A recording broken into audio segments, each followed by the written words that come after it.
Suck it out. Suck it out. Suck it out. Suck it out.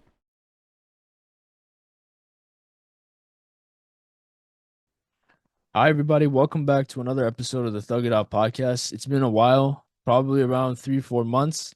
I apologize for that kind of hiatus that I've been on. Tough semester, have to lock in and get through with everything have to get through. I have to thug it out. Anyways, just a refresher for those who are returning viewers and an introduction for those who are brand new viewers. The Thug It Out podcast is basically a podcast about men's mental health. The phrase or the title of the podcast, the Thug It Out podcast, came to me from a phrase that Gen Z has coined and has been using for some time now, especially over social media platforms. And that phrase is Thug It Out. And it's basically a Gen Zification of something, an age old adage about suck it up and be a man.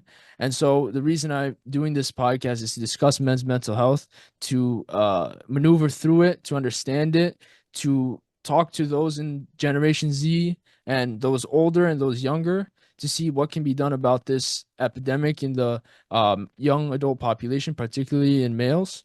And so this can be done in multiple different angles, and that's kind of like what I want to do and explore. And we'll be doing a lot of different things, like talking about our careers, our hobbies, our education, our lives, and things like that, so that we can get a better understanding of men's mental health, where we can go moving forward, and how we can fix some of these epidemics that are going on, especially with young men. And some of the things that we'll be discussing will include, lifestyle changes, and improvements in different types of health, such as spiritual health, physical health, and mental health. All three of which are important for an overall understanding of health. And the main, I guess, the main thing about my podcast is that I welcome any and everybody, from laymen's to academics, to talk about their experiences so that we can all learn. And the most important thing is that we learn from this discussion. And so with that, I hope it was a good enough intro. I'd like to introduce the guest of this episode's podcast, my good friend who I've known for a very long time, very, very intelligent and caring, empathetic individual, Nihal. And before, I want to give a one of the best introductions, or the best uh conversation starters, I guess, that we can give, and that is assalamu alaikum. Walaikum assalam, Farhan. How's it going, everyone? My name is Nahal. I'm delighted to be, given the opportunity to be on this podcast with Farhan. He's been trying to get me on this podcast for a while, and I've just kind of been baiting. And one thing about this guy, like the how I met Farhan is like when we were childhood friends, we used to play at this park, PS 164, and the how I met Farhan, I roofed his ball by accident because I used to You play a forgot to mention it goalie. was a brand new 2014 It World was Cup a bazooka. it was a brand new 20 was it 2014 like a World Cup Brazilian ball. It was orange, right? Yeah. Yeah, I know the basic ones are like they're like white. Yes, I roofed this ball and bro, this guy went mad. I did not want to go to the park for a while, bro. Remember? Mm-hmm. And I tried to get this guy was Kevin, and yeah, we were trying to get him to climb the building to to get his ball. And next thing we know, this guy stole Farhan's ball and he starts playing with the kids in the park. But yeah, long story short, Farhan's a good friend of mine, and we're on this podcast. We're gonna have some conversation starters. All right. And so let me start this conversation with the quintessential question of this podcast, probably be the question that's asked all the time. How have you been thugging it out?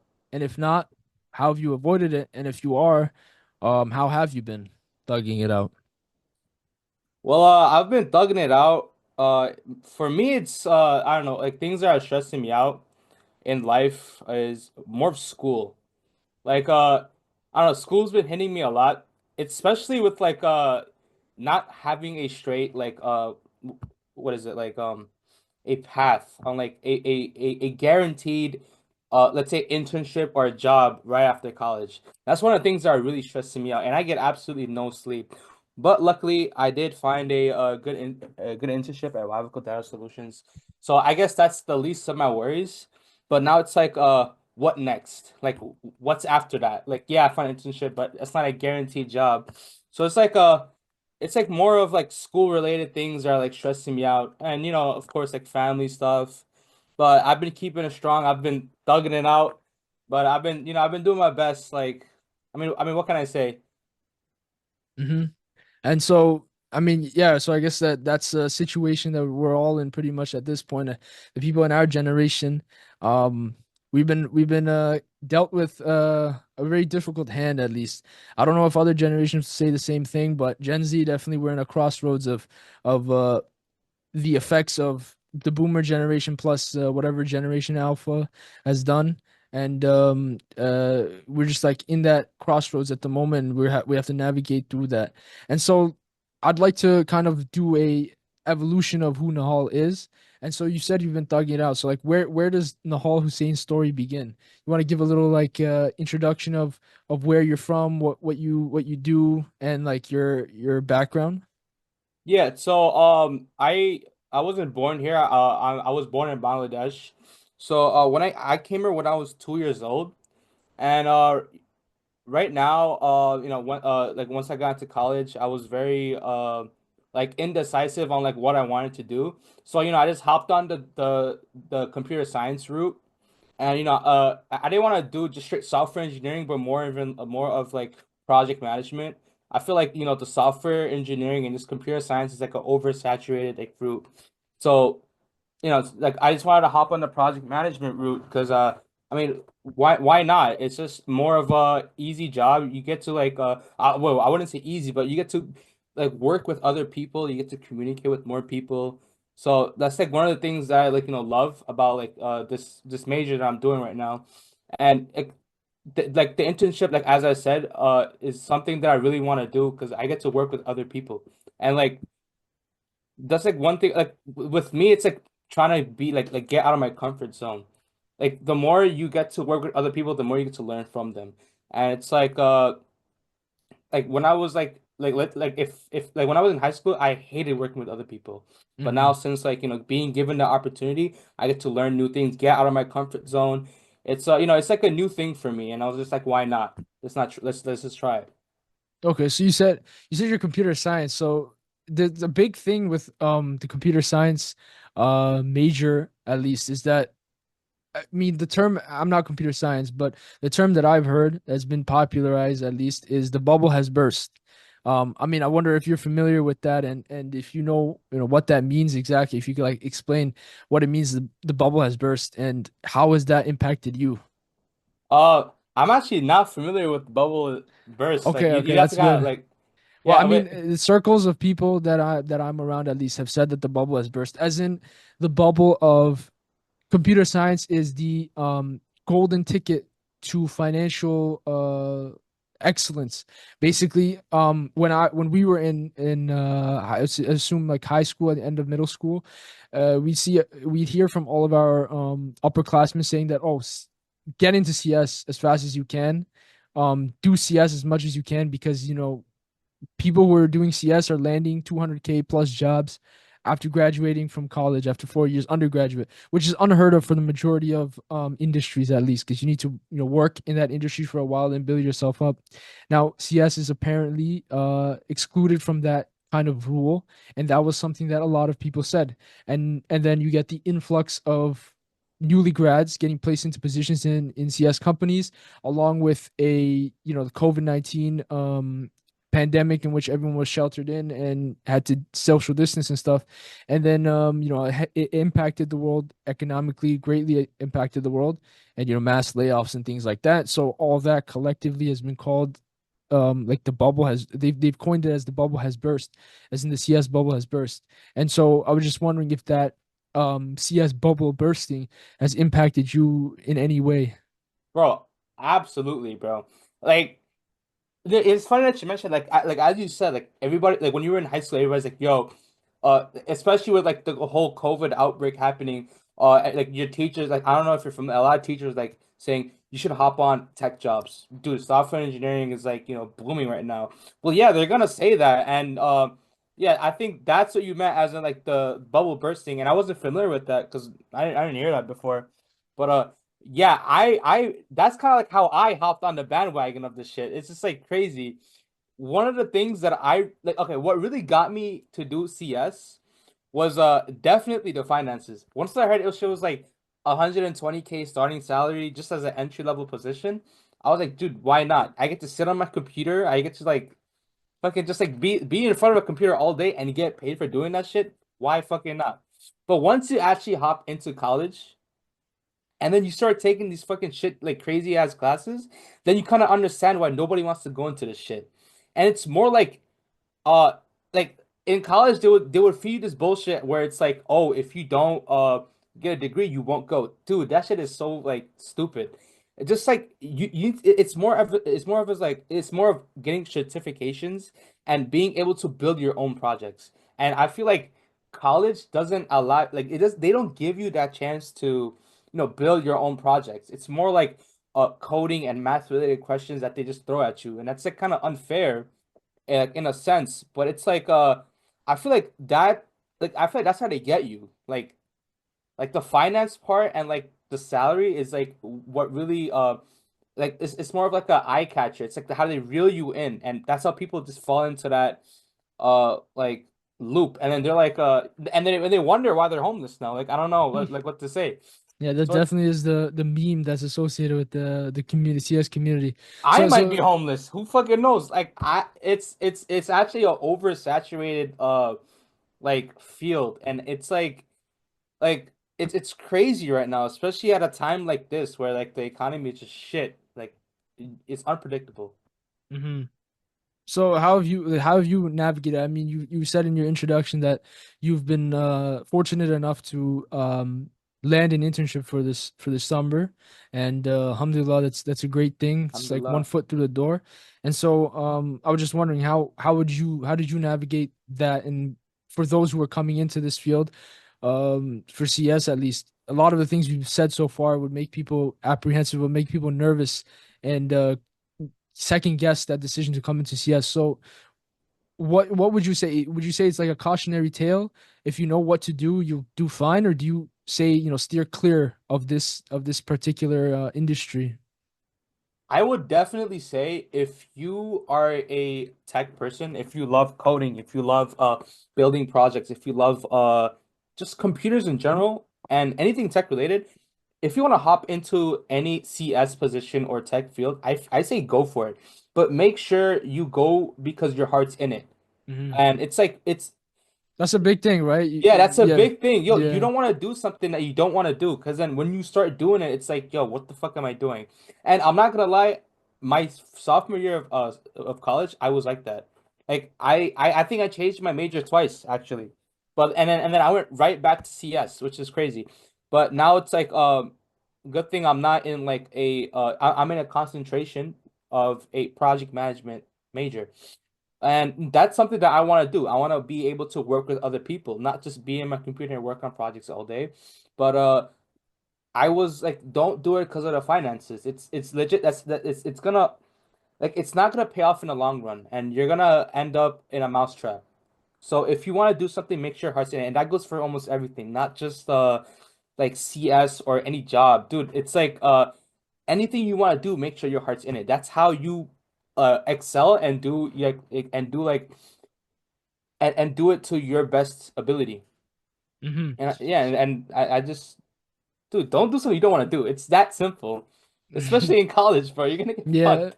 So I think it's a big theme of what you're saying is to make sure your heart's in it. So how much of your heart is overtaking your, like, do you think it's a, how much of your heart is overtaking your brain in these situations at least? You think you need to strike a fine balance between these two things, in order to navigate through life, and especially upper education like this? Um, like what do you mean? Like having to Like, for example, you have to be realistic. Maybe your heart says to do interpretive dance or something like that, right? And who knows if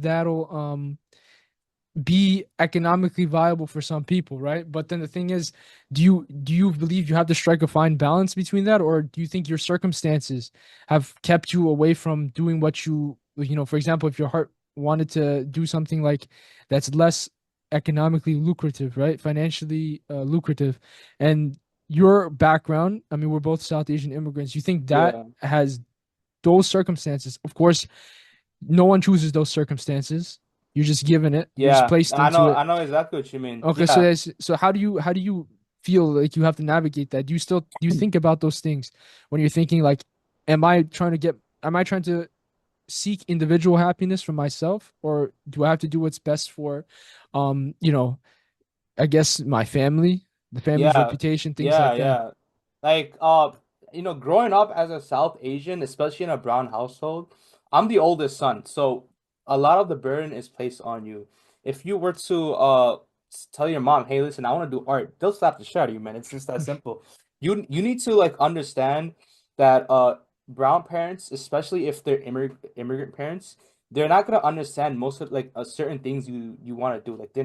Like to them, they want the best for you, but it's like, they immigrated all the way from Bangladesh, whether it's Bangladesh, Pakistan, India. They left their home, like they left their whole family, and they came here to build something for themselves. So they want their son, uh, their, they're like they want the next generation to do better than them.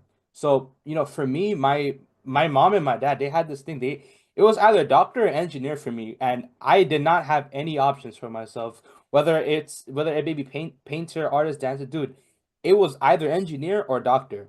So, it's funny that you say that. I definitely feel like I wasn't I wasn't given any options. Like I feel like me, I love cars, and one thing that I always wanted to do is work on cars, have my own garage. Like one of my dreams is having my own garage and working on my own cars. Like I want to have like this huge ass fucking garage where I can fit like eight different cars. I don't know if you've ever seen like Cristiano Ronaldo's mansion where it's like a garage and it's like he could fit like eight different cars and it's like one car stacked on each other. Like I want to have something like that. I think And that's most multimillionaires and billionaires. For yeah, some reason, yeah. it's cars. The thing with me is like I want to have my own garage. Like it's like more like a car workshop, like a at-home car workshop. And if I was to tell my mom that, they would get so upset. They'd be like, I don't want my son to be a mechanic doing jobs on other people's like cars and stuff. Have a whole like mechanic workshop at his crib. It was for them, it was like, listen, I want you to be a software engineer, a doctor or something. And that's how, when I was doing my college applications, I had to put an engineering major on my application. And if I didn't, then I don't know, they would just be very disappointed. And with brown parents, they don't get that. And yeah, I feel like I was like, placed into like a circumstance where I had to just thug it out, being in like this field. And like don't get me wrong, like over time I did find like a certain liking to it, but I still feel like my heart's not there, it's not in it.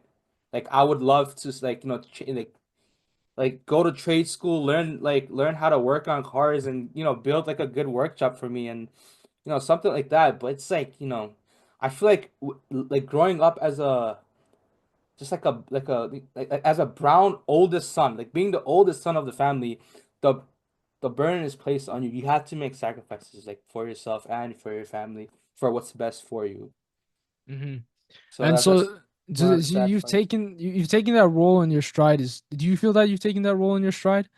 It's Definitely. okay. So when you think about that, what is it that you've noticed about the way you operate? Do you believe you operate in an individualistic manner, or do you believe you operate as a family man? And which one do you personally believe is better?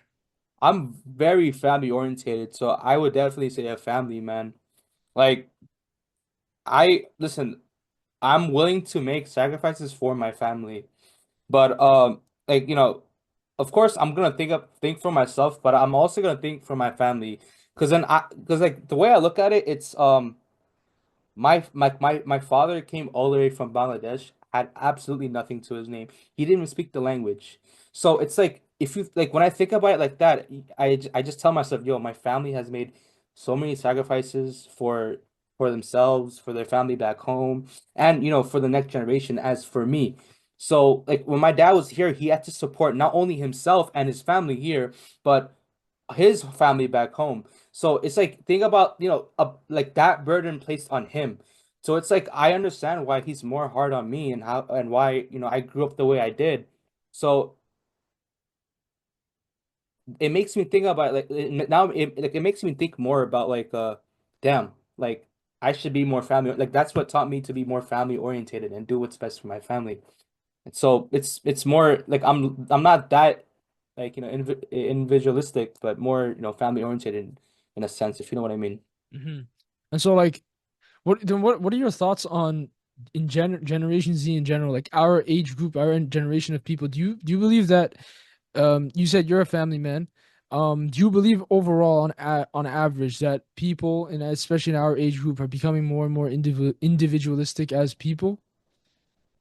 Yeah, definitely. And We and have so you see that yeah. trend like wherever. I mean, you dorm. I don't, at least, but you can see just like people outside of classes and in their comfort zone. I guess when they're dorming, it's like two Yeah. different types of people. And obviously, you can see those interactions. I really don't see those interactions. So I'm like, I'm interested in hearing about like what you think about how people operate outside of others and how they operate within their own time, like in their dorms and things like that. You see a more you know it's a lifestyle that's centered around instant gratification and feeling good in the now rather than feeling better later on, which some may consider the more mature approach. Do you believe that is more prevalent, especially in the I don't assume it's going to be only at your college campus. It's probably at college campuses all over the country, but is that something that you observe?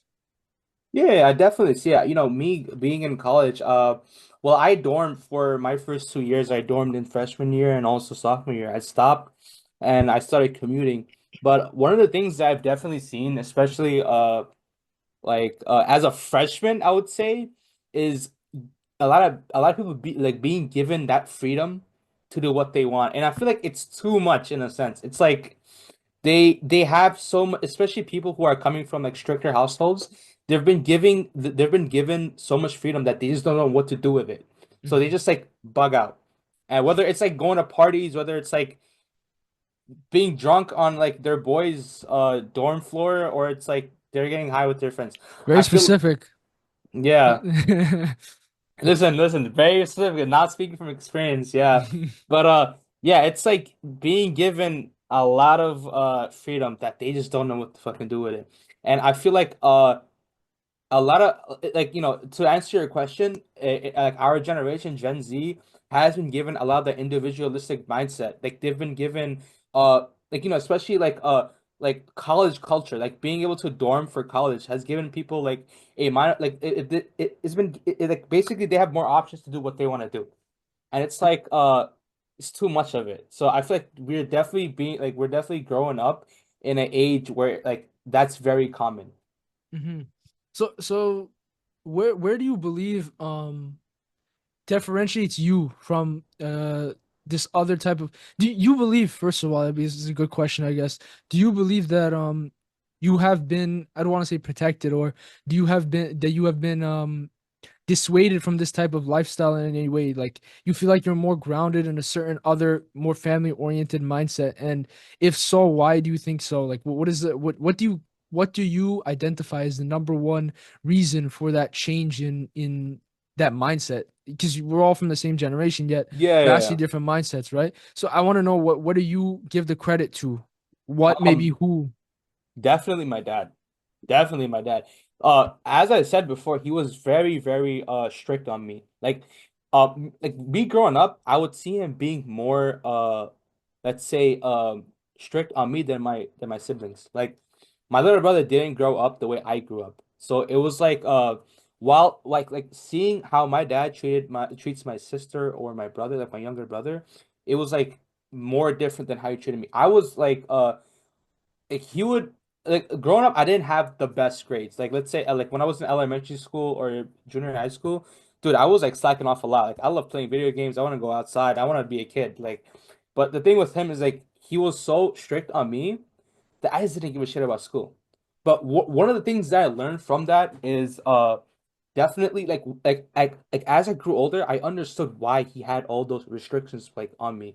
Why there were so many boundaries like placed in my life. Like why I couldn't go certain places, do certain things, why I had a curfew, why I shouldn't hang out with this kid or that kid. Like I understood that because like once I got to college, I was just like, holy shit, this is like a whole different ball game. People are like going to parties, people are getting drunk, people are doing this. Like nobody's taking their life seriously. Like a lot of people are dropping out. It's insane. So it's like I would definitely say my dad has played a huge part in my life. Like I understand why he was like that. And like especially being the oldest, like you need to set an example for your siblings. And I feel like that's what differentiates me because I'm more like now I would say I'm very serious with like my studies or my future and just in general like who I am as a person because I believe my character is very important and being able to like portray myself is very important as well because being the oldest you need to set an example for uh let's say like your siblings and especially like in the future when you have kids like what are you going to teach them? So that's something I learned from my dad. He like there's a reason why your parents are strict on you, but I feel like there's a limit to that.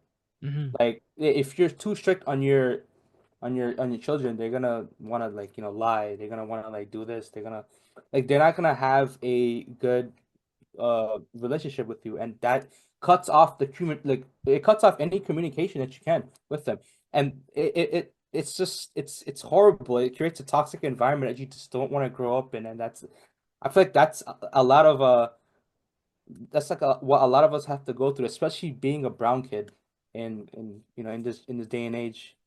I actually But want to expand on that. To be honest, this is a good segue into community. At least you said that we come from a slightly toxic community when it comes to things like this, and so the one of the main like emphasis like the main emphasis of this podcast that I wanted to focus on, right? I try to consider it a like a three-pronged approach to health. So you have your mental health, your spiritual health, and your physical health. Well, we've covered mostly mental right now, and we're about to like finish that up and then move on to the other two, which I'm very excited to talk about. But so that mental health aspect, do you feel like a lot of it is impacted by the type of culture that we come from? Culture is important. It's one of yeah, the most important things about human nature. Without culture is how we connect with others and how we find ourselves in a community in the first place. Although there are other yeah, many different other ways that people group themselves into communities. Culture is one of the biggest ones, if not the biggest. yeah. And so how do you think that has affected you, that that culture that we've grown up in, the South Asian brown culture? And I want to take this into spiritual health, but like just to wrap up the mental health aspect of it. So just you're thugging it out, and you want to avoid that as much as possible. That's basically the main message of this podcast. You don't want to thug it out. The whole idea is that you keep these things bottled up. It's going to explode at some point. In what way it Yeah. does can be completely destructive. And so I want to know, how has the community affected how the community that you're from, pros and cons to your mental health? How does that impacted you? I mean, you've already said some of the stuff, Yeah. Yeah. father's strictness has kept you grounded, kept you where you Yeah. need to be, focused on what you need to do. So, and what about the other aspects? Anything you want to bring up in particular? Like definitely, I agree with like you saying culture plays a huge part in just building a community and just like having unity in like a community and being able to come together and let's say solve ethical problems or even like, being able to solve problems and come to solutions.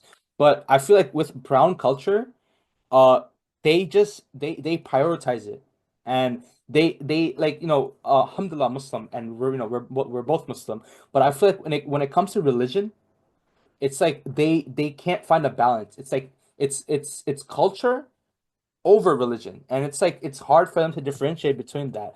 And it's like I feel like brown people are very toxic and they use it against you when it comes to like, raising their children or even let's say setting boundaries on certain stuff. And that's like a very I guess poisonous mindset to have. And that's like ruining our generation, especially like in a in Like a in a in a kids, yeah kids they kid start like like they drift away because of they things like drift that. away. Yeah, they definitely drift away. It's like, and I'm gonna share a personal story on this because it happened to me. Uh, one of the things that I didn't like I know a lot of people don't like your mom nagging like nagging you to pray every single day. Like there's like so much you can do. As a young age, it's okay.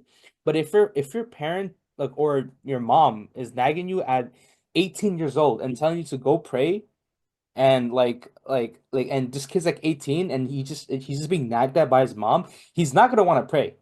And and I feel like a lot of parents, like especially brown parents, they don't know how to communicate that to their child. They don't know how to teach their child religion. But it's like when it comes to culture, they prioritize it. And I feel like that's very toxic. It's like that's how people are drifting away from like religion. Like they have a hard time like balancing culture and religion, and it's like very it's just so stupid to me. And that's what happened to me. I stopped going to the masjid for a while, and then I was just like, it just like I didn't have somebody to explain religion to me. They were more like, no, you have to do this. And I feel like, especially in brown culture, they they want more like they care more about what other people think, and that's what drifts a lot of people away. Hmm. All right, so you brought up religion. Alhamdulillah, we're both Muslim, and just that's like the second kind of point that I want to come across is spiritual health. A lot of that is lacking in communities today, and especially in our generation. But it has been recently increasing, especially in Muslim youth because of what is happening around the world, and not even just in Muslim youth, but also in the youth of all different cultures and races who've been seeing because of the internet, because of social media, the things that have been going on. People have been investigating, exploring, and that's one other factor of improving the way you live your life to prevent you from thugging it out, maybe even shield you from the stressors that could cause you to take those actions.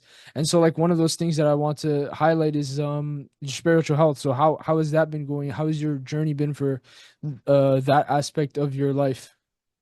Alhamdulillah, it's been going great. I've been doing my best to balance my studies and my spiritual health with Islam. One of the things that I feel like I've worked very well on is being able to, and I don't know, to a lot of people it may not be crazy, but to me it's a great victory, especially within myself.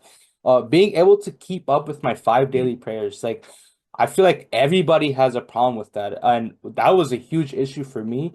It's like I get it. A lot of people have work, a lot of people have school. It's hard to, make time for Dhuhr in the afternoon and and Fajr, being able to wake up for Fajr. That was a huge struggle for me. That was a spiritual battle within myself. And even though just some days where I'm not as consistent, I'm doing my best and I'm trying. And like it's really God. I feel like whatever you do, you always have Allah in your life. Always have Allah in the middle of it. Like no matter what it is, make sure Allah is part of whatever you do. And if there's something that Allah forbid, that is like you stay away from it. Allah knows the best. So that's I feel like my mindset, my spiritual mindset, my spiritual health has definitely increased. And Alhamdulillah, I'll be going to Umrah soon, and I really want to be able to, gain knowledge and be more spiritually active in that journey. And I've I've actually never been to Umrah, so this will be my first time with my family.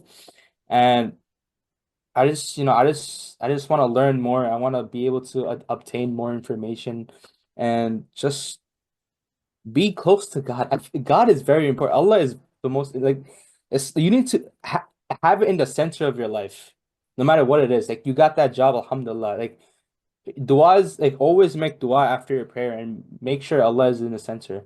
And I'm just so glad I have that right now. And I don't want to lose it. I don't want to lose it though. So Alhamdulillah, you're going to Umrah. That's wonderful. That's fantastic. You're obviously going to be learning a lot, experiencing a lot, and it's even more of a beautiful experience since you're going with your family. And so, like, I just wanted to ask you about the centering of God in your life is what you talked about, right? And you said you wish somebody, you believe that you wish that somebody would have told you that growing up. Yeah.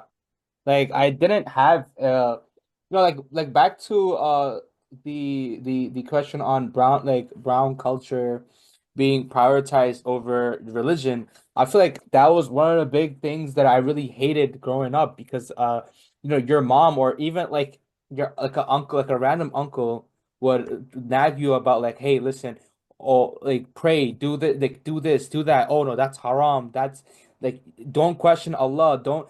It's like as a human being, you're gonna have questions whether you like it or not. People are gonna question religion. People are gonna be curious, especially if you're a kid. You're gonna want to know why certain things are the way they are. And it's like I feel like brown culture has silenced people to not be able to ask questions, and that's like one of the things that I hate so much because I wasn't able to ask and understand why there's certain things that like are haram, and I just feel like they kind of like suppressed us in a way, you know what I mean? And that's how I kind of drifted away, and I did not like that growing up. It was a very toxic, environment to be around. And Yeah, honestly, it's natural human response. That's just basically, in general, that's the idea I have about religion, especially Islam in itself. Like, it tells you in the Quran to investigate, to ask questions, to ponder.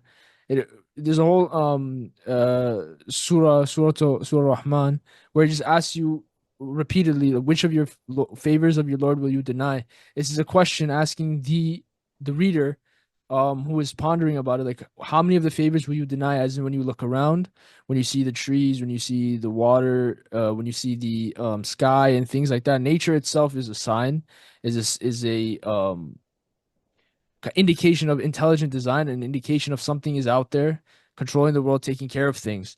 And just in general, I believe, do you believe at least, if you were given and put into a situation, at least think about your life, for example. Let's take your life, for example. You said things were difficult, especially prior to getting your internship, right? Things were difficult, things were not looking good, things were looking down. Now, if you think to yourself that, or if you believe that there is nothing out there looking out for you, hoping the best for you, that of course you have your parents there, you assume they hope the best for you, but they don't know everything. They can't see everything, hear everything, or know everything. But this is the mindset that I feel like we need to invoke and let people understand and know about religion, at least, especially from an Islamic perspective, is that we believe in somebody that's out there that knows us, sees us, hears us, and is aware of everything we do, and it's always rooting for our success. That's the thing. That's the most important thing, that we have somebody out there that is always looking out for us and hoping that we end up in the best outcome, or just doesn't hoping, knows that we're going to end up in the best outcome, the best possible path. And so that mentality, that there's kind of a guardian spirit, a guardian entity, I don't want to say spirit, guardian entity that's looking over you, making sure things will end up fine at the end of the day. Do you feel like that contributes a lot to how you perceive the world around you and how you move through it, and how you can avoid things like thugging like your situations out? I mean, yeah, patience is important, of course, but just having that idea in the back of your head that, hey, God is looking out for me, and God knows that he wants the best for me, and I know that he wants the best for me, so I got to keep pushing through it. And the yeah, hard times don't last forever, yeah. right? So how do you believe that that can contribute to a healthier way of thinking about life and navigating through life? And would you recommend that type of mindset to other people, especially in our generation and other Uh, generations? ab absolutely, like absolutely. I feel like having that, like for me, it was that. Like even though like I wasn't the best Muslim, and I'll never like consider myself the best Muslim because I'm always learning. Everybody makes mistakes. Everybody's a sinner, but the best sinners are the ones that repent. And I feel like that like having that like a guardian entity, and having that like having someone like being able to like they know all, like they have all They're the having the answers, knowledge of that, like in having the the back of your knowledge of, head. yeah, yeah, that like that mindset was what really kind of just drifted me back to Islam. And like for example, like I know a lot of people who are going through breakups, like they have to go through it, especially men. For us, like it's like we need to like it's the silent battles that everybody is facing. And like it's like it's like how would you heal from that? And like people who are suffering heartbreaks, it's like they don't know what to do. And I feel like, if you're going through something, whether it's having to find an internship, you got your heart broken, you have family problems, or any type of problem that you're having in life, being able to go back and unfold the prayer mat and binding your hands together and make that dua. Like who are you gonna go, like, other than your creator, the one who created you, the one that knows everything, the one that has all the answers for you. I feel like it's just like knowing that there is someone out there that wants the best for you is big, and it's a very it's important to have that mindset. You need to be able to kind of just just have that patience, especially with Islam. Have like you need to hold on to your faith. And yeah, I definitely agree with that. Hmm.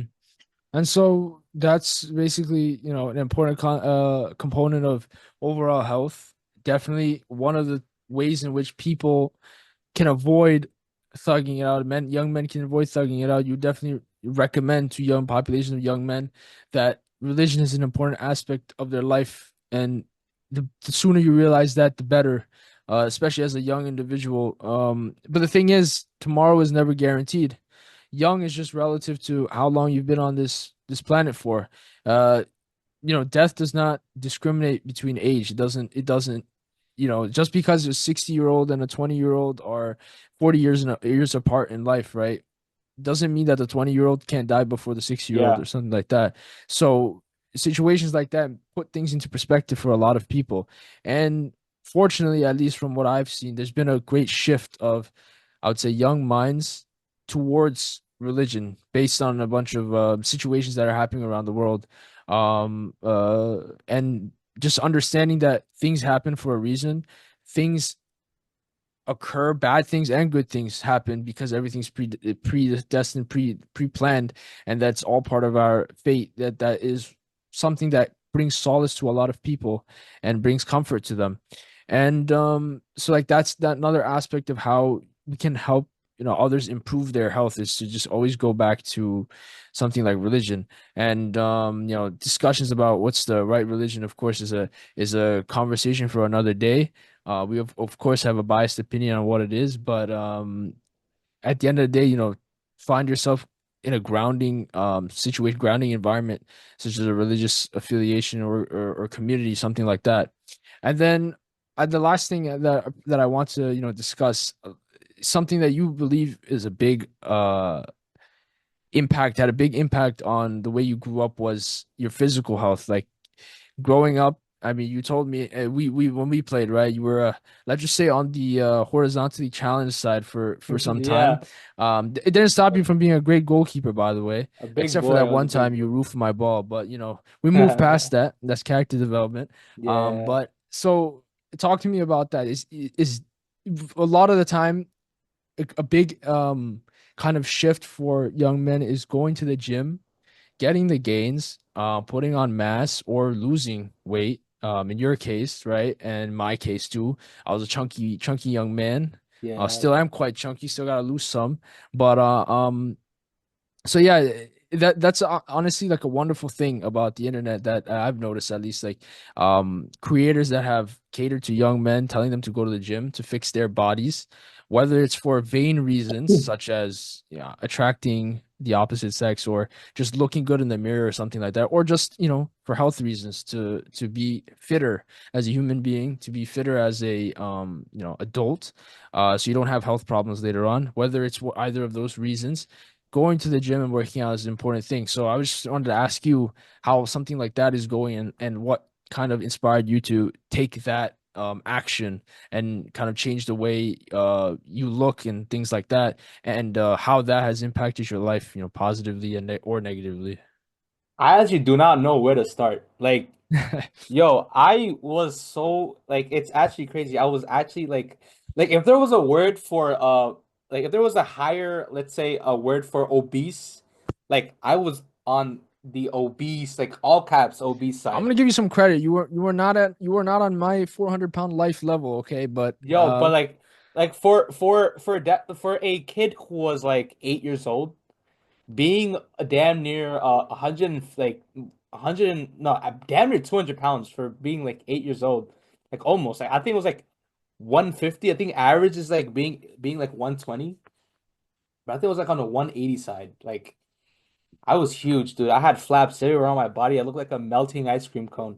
It was insane. But for me it was definitely like one of the challenges I really faced growing up, and I feel like a lot of like like my brown brothers and sisters could like agree on this. It's the food. It's like I don't understand what it is with the brown community, especially Bengalis, like having to eat rice 3 times, even 4 times a day, double plate, sometimes even taking seconds in white the rice, remember, it's white rice white too, rice, not brown white rice or rice. any of that quinoa or anything like that. And it's like yeah, don't get me wrong, I love having like like you can never go wrong with homemade food, but having rice every day with like curry and like oily foods is it's very disgusting. It's like you feel very sluggish, you feel disgusted with yourself, and I'm not gonna lie, that's like as a young kid, not knowing how to cook and not being allowed in the kitchen, that's all I grew up eating. And it's like roti in the morning with the deem bhaji and having to eat like guru manchur every freaking week. It's like FYI, Dimbazi is omelet yeah, it's omelet in like the in the Bengali oiliest form possible. Yeah, oiliest form, and it's like so unhealthy. It's like especially if you're having paratha. Paratha is just a like, I don't know how would I describe it, Farhan. It's it's like like fried bread, pretty much yeah, it's just fried pita bread or something like that. pretty much yeah, and it's like horrible for you. It's oily, it's greasy, and it comes out crazy in the toilet. So it's like yeah, that's what I was faced with. That's a huge obstacle, and that's what I had to grow up with. And um the only exercise I would have is going to the park and roofing Farn's balls. So it's like that's what I had to kind of like deal with growing up. And I feel like and the thing is like with that, it was like it went on for so long in my life. It started becoming a problem when I was 8 years old, all the way to like my freshman year of high school. So I was pretty much fat my whole life. So and I started taking initiative during COVID. Um I just felt like actually it was actually a little bit before COVID. I was just so tired of looking at myself and this is like, yo, you're a fat sack of shit. It's legit crazy.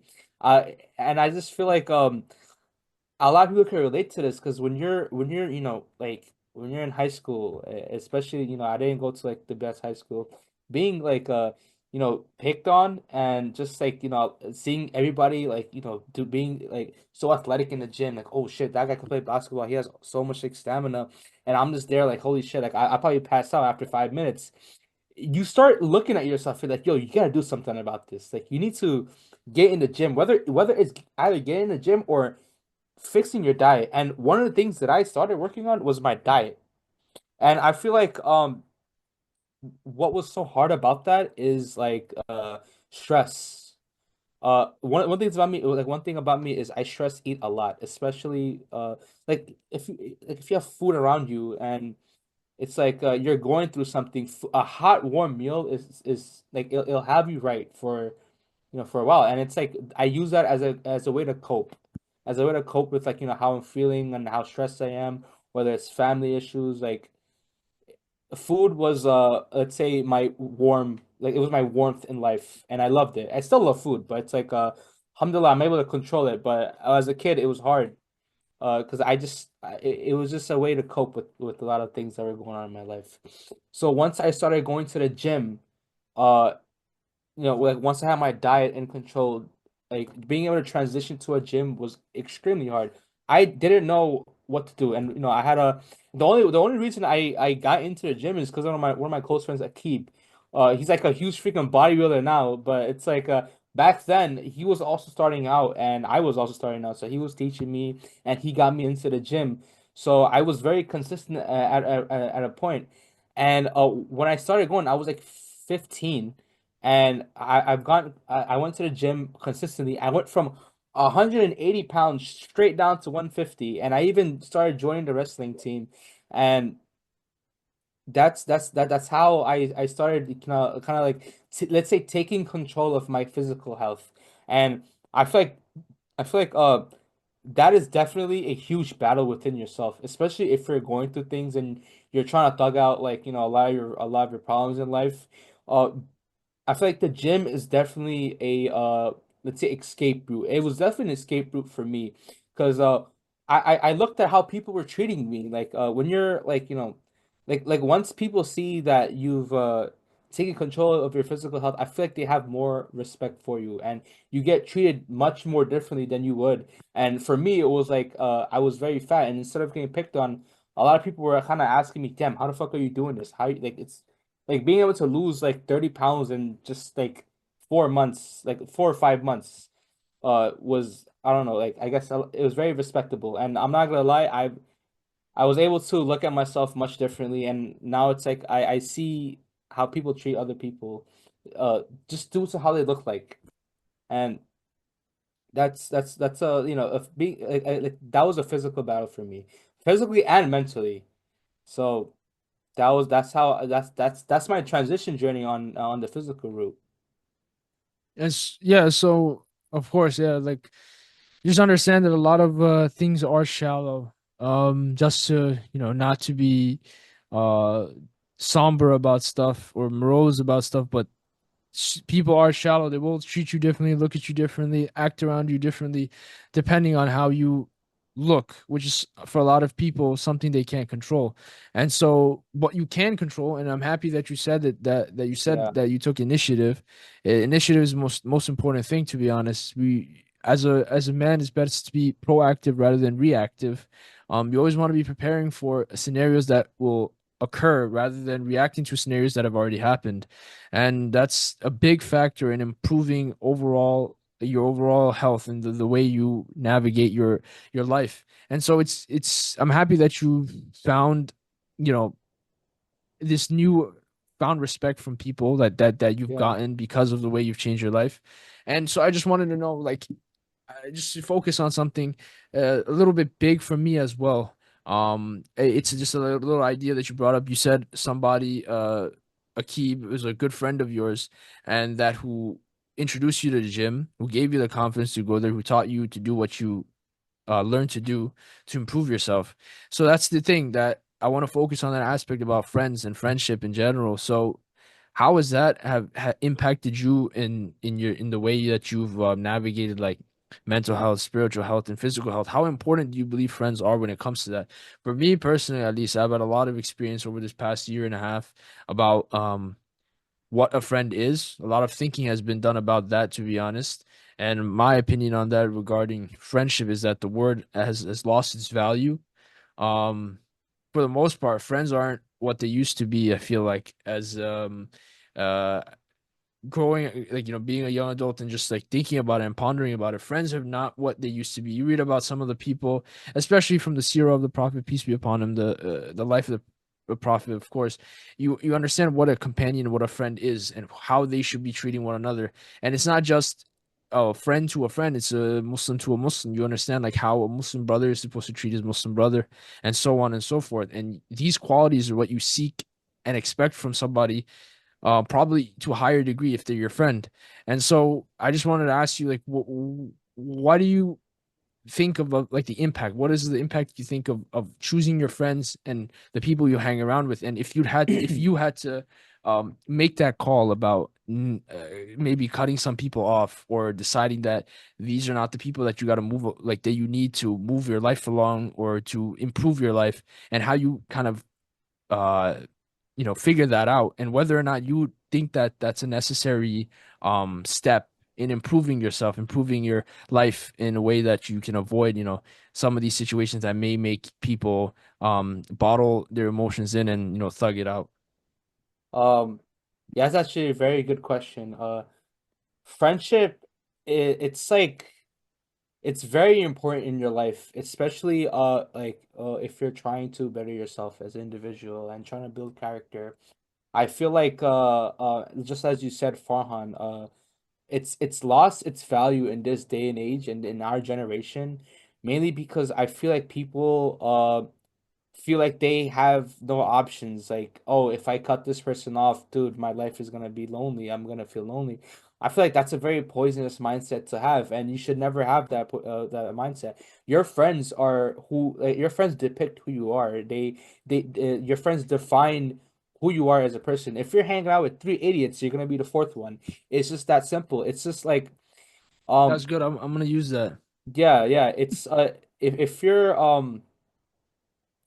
like for me, it was I didn't have a lot of Muslim friends growing up, Hmm. so I wouldn't have that person to say, "Oh, you should go pray. Let's go to the masjid and let's pray Dhuhr and then we'll go out." I didn't have a lot of those friends. So it was like I didn't have somebody to push me to like try to like better myself, be closer to God. And with the Keep situation, he was like it was good that I have him. He pushed me to go to the gym. He pushed me to make that gym membership, and from there I've just been going to the gym every day. I mean, now I kind of fell off, but I didn't get back on. But it's just what's important is that like having a An what's the word? anchor. Yeah, an anchor or an influence on your life, whether it's positive or negative. It really like it really like shows you how your path is going to be. It really depicts your future, and you don't want that. I feel like what's very important is to see that before it happens, like being able to cut off that anchor that's holding you down before it does the amount of damage that needs to be done. You need to be able to choose your friends. Being choosing your friends is very important in your life. You can't you can't hang out with somebody that just holds you down. We live in a day and age where people don't want to see better for other people. It's very hard to find a real friend.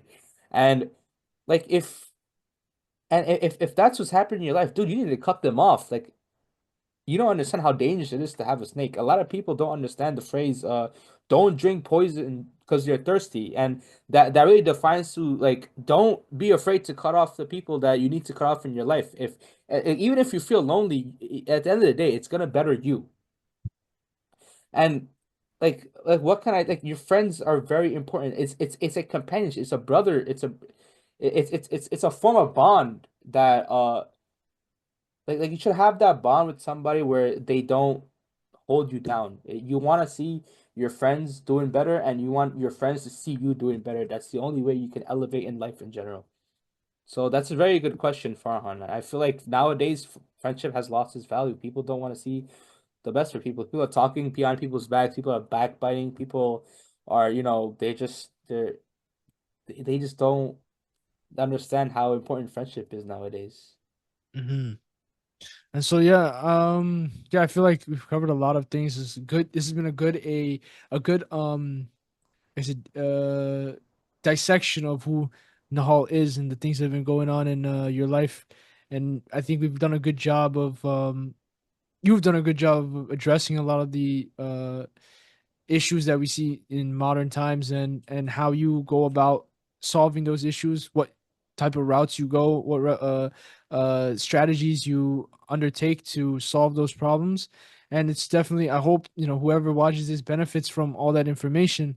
And so like this final segment that I like to do for people, it's one of the main reasons I started this podcast is to give a platform for young, innovators, entrepreneurs, people who want to showcase their projects. I know a lot of CS people in CS, individuals in CS have wonderful projects that maybe they'd like to get more coverage. And of course, this is again another invite to the viewers. Hit me up on Instagram if you want to be on this podcast to show off your things, to talk about your life, and to just give yourself a platform. I'm more than willing to do that for anybody, and I say that genuinely.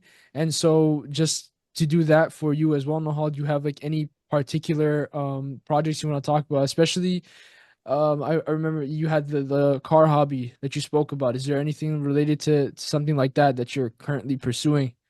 Yeah, of course. One of the projects that I'm working with a few of my friends are definitely being able to build a website. So, me and my brother, we've actually, we've come up with this, I'd say startup business. Well, I mean, right now it's a startup, so it's a window tinting service. We do window tints, we do ceramic like window tint films, we do vinyl wraps, and we do what's the other one? Chrome deletes. And it's we're still kind of working on other stuff, but those are the services that we're providing so far. And the project that we're working on is being able to build a website for people who want to get their tints done, want to kind of see the prices and all that. And we're still in the process, but I hope Farhan can drop the link for our Instagram page. We're gonna be you know shooting out a bunch of posts on a few of the cars that we've worked on. I've worked on a few cars so far, and you can, if you guys want, you can check out my Instagram page. But right now, what we're working on, me and my brother, we're trying to work on starlights. I know a lot of people want to get starlights done on their car, and it's like crazy pricing. If you guys want, come to us. I'm telling you, you're gonna get the best deal, the best tints. Do not go to your local dealership. They're gonna charge you $700 for tints. I'm telling you, we're charging you half of that price. Good tints, good ceramic tints. It's gonna be good films as well. You don't have to worry about any what's the word? You got like be like I know a lot of tints they come out. You don't gotta worry about that. We use good tints, and we're gonna get you right. So you guys just come to us. We're gonna we're also very negotiable. I know a lot of dealerships are not. A lot of window tint shops are not negotiable. They give you this fixed price, and you gotta work towards it. We negotiate. We do well. Since we're a startup, we kind of we need you guys more than you guys need us. If you guys hit us up, it's better for our page. You guys benefit. You guys get good services.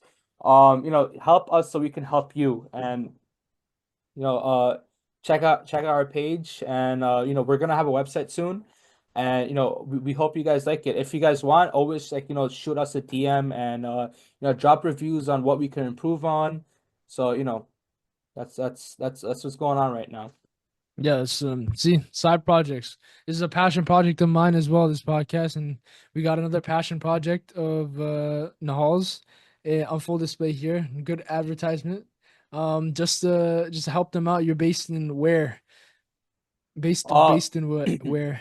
Right now, since we don't have a foundation, a ground on where we can kind of start, we actually come to you. So you guys don't even have to come to us. Think about it. We'll go straight to you. We'll get it done in front of your house, in your garage, and we'll get it done in like few hours. So if and hopefully, inshallah, this this blows up. We're gonna try to get a shop soon. So, again, if you guys help us, we'll help you. We're trying to get into the community, try to get out there, trying to promote as we can. And again, check out our page. We're gonna be posting a lot. We've done on a few cars so far, and the customers loved it.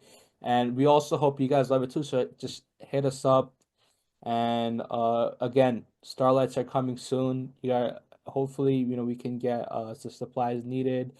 Right now it's just me and my brother, but we're gonna be having a few of our friends join in on it. So yeah, hopefully it goes well, inshallah. So let us know, guys. All right, so that's your side hustle, your little hobby business and stuff like Yeah, that. Do you have anything like related to your major, computer science or data analytics or something like a project like that you'd like to showcase to the viewers or anything like that? Just to I mean, obviously, if you want, I can put your LinkedIn and stuff like that with your projects or your GitHub or something like that. And yeah, this is yeah. this is something I'm willing to do for anybody. To be honest, if you want, I'll put up your GitHub or something like that. If a viewer is in CS or something, they'll have their GitHub up, and I'll put it. And you're welcome to, do a little test run of your project, showcase what your ideas are on this as well. So you have anything of that sort, Nahal? Yeah, for sure.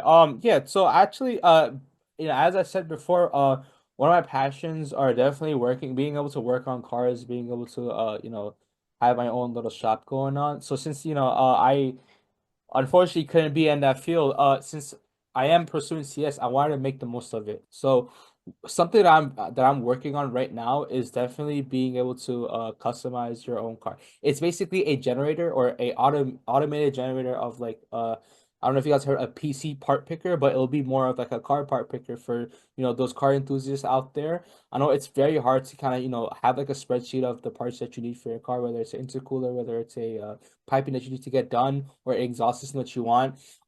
I'm working on this yeah, on this website, and right now it's more of like a blueprint of what you want or what you want to have on your car, and what would be the best for the trim or the company or even the type of car that you have. So that's like what it's in the process of blueprint. And if you guys want, I will give Farm my GitHub and he'll link it down so you guys can see what I'm working on so far. But other than that, right now our main focus right now is again that our Blackout Customs website, and we are trying to have the little software in that website, so you guys will have like a all-in-one type of thing offered in the website. And again, I hope you guys love it. Leave reviews, like let us know what you guys want. That's like one thing that we're really working on. We want what our users need and what they prefer to have on a website. Other than window tinting, since we are window tinting services and ceramic, sorry, it's not ceramic, vinyl wraps, we're trying to provide other services as well. Maybe we can get other professionals on. I know a lot of my friends who are willing to hop in on this, so then we can get people to work on cars. And since we're not based, we'll come to you, and inshallah again, hopefully have a shop soon. So that's what we've got going on so far, and hope you guys like it. Sounds great. And also, maybe we can also include that if you are skilled at some of these activities as well, maybe you'd like to join his team and like reach out. Maybe you want to join his team and become part of this as well. It could be a nice little side hustle that you can get involved in as well. He's giving a platform to other people who want to continue this type of hobby as well. And so I think, this is a good way to end it off. This was a wonderful conversation. The future looks bright for you, Nahal. The most important thing I got out of this conversation, I learned a lot from you. I hope you learned a lot from me. The most important thing is initiative is the most one of the most important things as a man that we must do. You must take one step forward, 1 foot forward, do your best, put in the effort. And then another important concept in Islam, have tawakkul on Allah. And that doesn't mean you just do whatever or sit on your ass all day and do nothing and hope that God drops a bunch of gold Mm. coins in your hands or anything like that. Just like the hadith, important hadith, the Prophet peace be upon him, he told somebody to tie his camel first and then put his faith in God. That's the exact same concept. Take initiative, um, put 1 foot forward, be proactive, and then put your faith in God. And that's the best mindset, personally, that I can give. That Nahal and I have both spoke about today. And I'm sorry, you wanted to say something?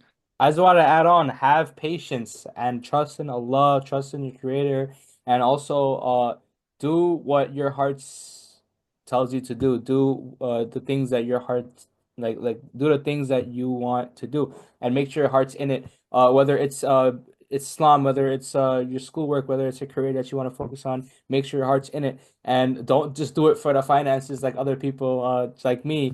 Make sure it's something that you really want to do. Just look to the future. All right. Thank you so much for accepting this invitation, Nahal. I'm truly blessed to have you as a friend and someone I can have discussions with, and a brother in Islam, of course, especially. And so thank you for accepting this invitation. And for those who are watching, like, comment, subscribe, let me know on Instagram, DM me, send follows to both of our Instagrams, to the guest Instagram and mine, with inquiries. If you wanted to be in this podcast, I'm open to doing anything, scheduling things, and I'll do my best to fit people in. And of course, constructive criticism. But give as much of a review as you guys can to just improve. This podcast is really a passion project that I believe in. And so with that, I think this is a good way to end. I'd like to say, again, Assalamu alaikum, Nahal. Alaikum salam, salam alaikum to you guys. Like, All right. comment, subscribe.